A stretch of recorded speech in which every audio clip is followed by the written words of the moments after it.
आज मैं आपको इंडिया के सुपरस्टार से मिलवाता हूं, रियल सुपरस्टार से, जिन्होंने 4 साल में एक बार होने वाले खेलों के महाकुंभ में इंडिया का नाम रोशन किया है। जी हां, मैं बात कर रहा हूं टोक्यो ओलंपिक के चैंपियंस की।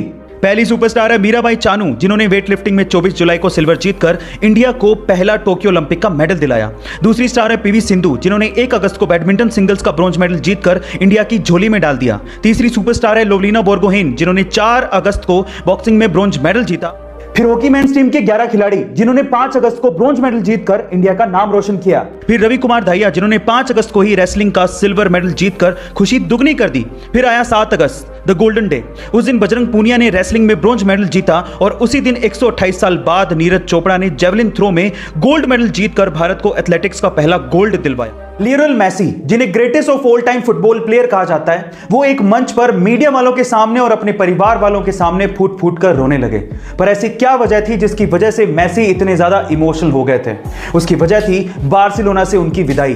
जब वो 13 साल के थे तब उन्होंने बार्सिलोना क्लब को ज्वाइन किया था और तब से लेकर अब तक लगातार 21 सालों तक वो सिर्फ और सिर्फ बार्सिलोना के लिए खेले और किसी भी और क्लब को कभी भी ज्वाइन तक नहीं किया। उन्हें बहुत बड़े बड़े ऑफर आए, लेकिन उन्होंने बार्सिलोना क्लब को कभी भी नहीं छोड़ा।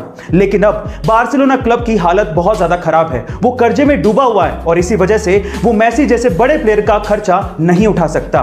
मेसी इसके लिए 50% फीस पर भी काम करने को तैयार थे, लेकिन बहुत से ऐसे नियम हैं जिसकी वजह से ऐसा कर पाना बहुत ज्यादा मुश्किल था। टोक्यो ओलंपिक में हमारे साथ साथ हमारे पड़ोसी देशों का क्या हाल रहा, चलिए जान लेते हैं। सबसे पहले हमेशा की तरह चाइना, जिनके खिलाड़ियों ने गजब का परफॉर्म किया। चाइना ने टोक्यो ओलंपिक में 38 गोल्ड, 32 सिल्वर और 18 ब्रॉन्ज मेडल जीतकर टोटल 88 मेडल के साथ अमेरिका के बाद दूसरा स्थान हासिल किया। उसके बाद आता है नंबर इंडिया का।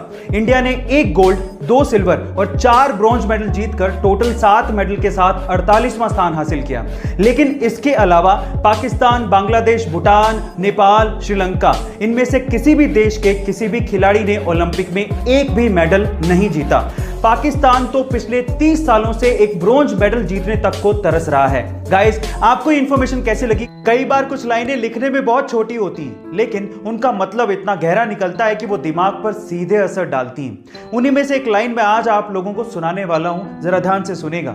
किसी ने कहा था कि पुराने जमाने में फोन जब तार से बंधा होता था तो इंसान फ्री था, लेकिन आज जब फोन वायरलेस है तो इंसान उस छोटे से डिवाइस के साथ चिपका रहता है, यानी कि अपनी आजादी को खो चुका है। गाइस, आप लोगों ने सुपर हीरो में सुपरमैन का नाम तो सुना होगा, वही नीली पैंट पे लाल चड्डी पहनने वाला।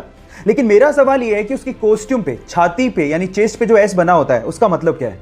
अब आप लोग कहोगे कि क्या बच्चों का सा सवाल पूछ रहे हैं, सुपरमैन है तो ऐसे ही बना होगा ना। लेकिन ऐसा नहीं है, वो एस सुपरमैन को रिप्रेजेंट नहीं करता। एक्चुअली वो एस क्रिप्टोनियन लैंग्वेज से लिया गया है, जिसका मतलब होता है होप, यानी कि उम्मीद। क्या इसके पहले तक आपको इफेक्ट पता था? और अगर नहीं पता था तो चैट सेक्शन में लिखना मत भूलिएगा।